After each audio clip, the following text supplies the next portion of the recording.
Bonjour à toutes et tous. Alors, ce n'est pas un tuto que je vais vous présenter tout de suite, c'est plutôt ce que j'ai appelé un biais d'humeur, un biais de parent, un biais d'humeur confiné, un biais de prof aussi.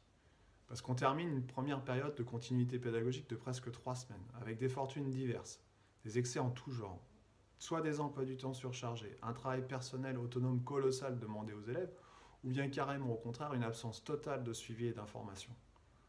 Aussi importante que puisse être cette continuité pédagogique, que ce soit un mail, un tuto, un exercice interactif ou même un cours par visio avec une classe entière, on ne peut pas remplacer l'interactivité entre le sachant et l'apprenant, en face à face ou en présentiel. Ce manque d'interactivité, évidemment, du point de vue de l'élève, ça ne peut pas lui nuire, car ce mode de fonctionnement ne peut pas susciter de questionnement chez lui. Alors il n'a pas de questions, il ne s'en pose pas. On arrive donc à une situation très contradictoire.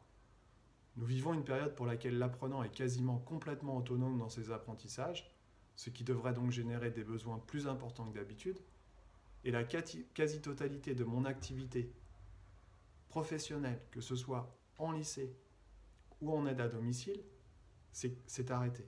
Je n'ai plus de questions, plus aucune question d'élève, quasiment plus aucun cours particulier. Alors je me pose des questions, je me dis qu'est-ce que c'est le problème? Un arrêt de l'économie, une question de budget? Du coup, j'ai modifié mes pratiques en proposant une partie de mon aide gratuitement, en développant aussi ma visibilité sur les réseaux sociaux. C'est rien passé. Alors je me dis, c'est plus un besoin essentiel. Les familles se disent, bon, ouais, non, mon enfant, il n'a plus besoin de cours, il n'a plus de notes. Ce serait une erreur de raisonner comme ça. L'accompagnement du jeune est et doit rester important, car il est primordial pour sa construction et pour la poursuite de sa scolarité, que ce soit cette année ou l'année prochaine. Que ce soit d'éventuelles notes chiffrées au retour au mois de juin en classe. Que ce soit la construction du livret scolaire, que ce soit la préparation à l'année prochaine, car en septembre, personne n'attendra. Ou bien que ce soit tout simplement l'entretien des capacités de réflexion, des capacités de calcul, des capacités d'écoute, d'entraînement, de concentration, comme pourrait le faire un sportif. Les sportifs, j'en ai jamais vu autant dans la rue en ce moment. Et finalement, d'un autre côté, j'ai jamais eu aussi peu de questions d'élèves. C'est étonnant, non? Mais sans doute que j'essaie de trouver une réponse rationnelle à une situation qui ne l'est pas, et donc à des réactions qui ne peuvent pas l'être. Après, il y a évidemment la relation à la note. Beaucoup d'élèves travaillant pour la note, quand il n'y a plus de note ou qu'elle ne compte plus, on ne travaille plus. C'est normal, c'est humain. Mais il faut essayer de voir plus loin. Ou alors travailler pour être prêt quand les notes reviendront au mois de juin ou au mois de septembre.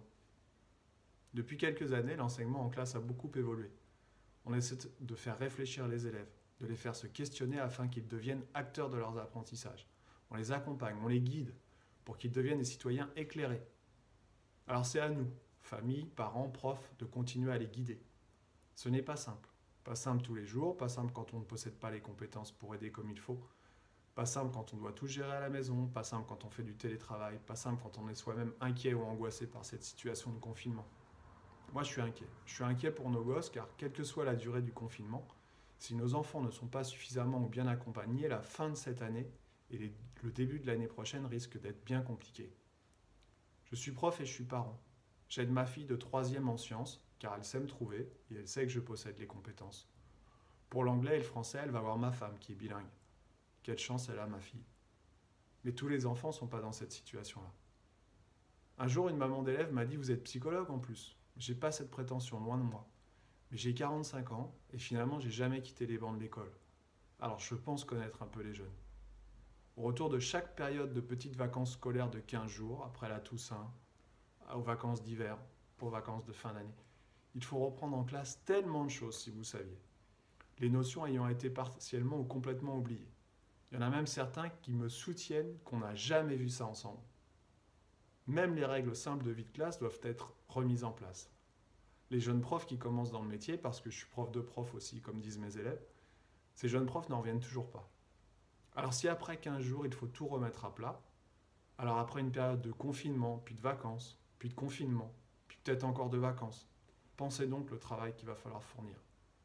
Alors une nouvelle fois, je propose mon aide pour accompagner vos jeunes. Discuter, échanger, réfléchir ensemble, s'entretenir en maths ou en physique, rattraper le retard, prendre de l'avance, préparer l'année prochaine. Ils sont tous différents, ils ont tous des compétences différentes. Mais ils ont tous besoin d'un accompagnement quelconque, surtout en cette période, c'est évident.